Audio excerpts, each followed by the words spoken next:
Hey, how you? Toronto's pretty tight-knit. The way I met Drake was through a friend. He used to produce with Drake, and they used to work together at a restaurant, actually. And D10 would play the piano, and Drake would be the MC at the restaurant. That was like before he was doing like Degrassi and whatnot.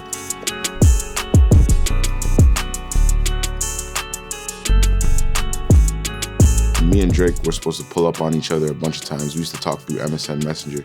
And then one day I was just at the studio and D came and he was with Drake. I was making the beat for this song called Do What You Do. He liked the beat and he just started writing like immediately. And then he's like, yo, I got something for this. And then he rapped it and went in the booth and recorded it. And I was like, yo, this shit is crazy. Like, just the energy of that whole night was nuts. And ever since, I was just like, yo, me and this guy, we gotta lock in. We gotta like figure it out, man. This is the guy. I've worked on literally every Drake project ever. So it wasn't like a thing where he pulled me in to work on Scorpion. It's anything Drake's doing is, you know, like we're ready to ride out, you know? From Mob Ties, he just heard the beat and he was ready to go.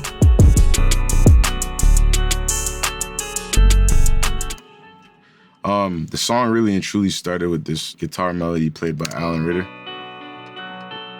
which is, you know, it's just an Omnisphere sound with a few little effects on it. You know, it's a smoked lap steel guitar. Sounds like a pretty special guitar, but yeah, it really started with this, and it was actually, this is at 56 tempo. It was actually like way slower. It was like more like 76. So it was like, and it was pitched down, so it was like, kind of started as like an R&B kind of vibe first. We were trying to get some melodies off and just like start a song. But then it just ended up turning into a hip-hop beat. Right after we had the melodies down pat, I just thought it could use some like aggressive drums. And I found Sonny Digital's pack on Splice. And I liked the drum sounds and it was pretty crisp. And, you know, shout out to Sonny, like there's some pretty dope sounds. So I ended up using the Sonny D hi-hat closed number 6. I just started off with it. And then I just kept on going through the Sonny kit and playing different sounds. And I would hear like, I heard this like this Sonny D open hi-hat number 5. And then I heard the snare, which is right here. And I just like the snare that it's not too overpowering. It's like really subtle and it's really in the background. So that's when I came up with the pattern. And it's really unorthodox. It's just like an off pattern, you know? And then I added the clap as well, which is Sonny D clap 3. So it just went perfect together. And then after that was like the bass line. So, and it just works perfect.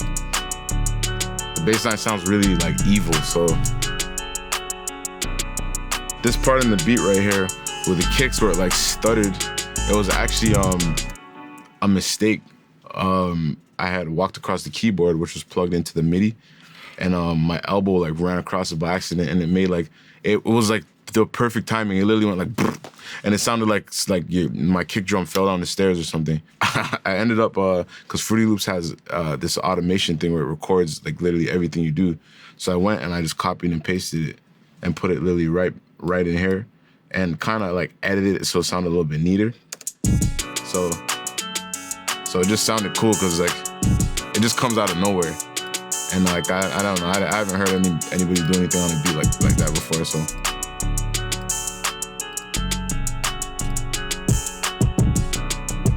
Yep. And basically like I just put all that together and added a little vocal sample on the breakdown, which comes in right here. And it sounds pretty haunting, you know? So I thought it worked perfectly with the beat. I ended up like pitching it up and down at the same time. Like, just like a little vocal, and it worked perfectly with the beat, and that's how it all came together. When I first found out I got nominated for 6 Grammys, I just finished dropping my daughter to school. And, you know, I kind of pulled over, and because I was still driving at the time, and I was like, yo, I was freaking out, man. It was crazy. I just didn't know what to say because, you know, I've been doing this for like 10 years.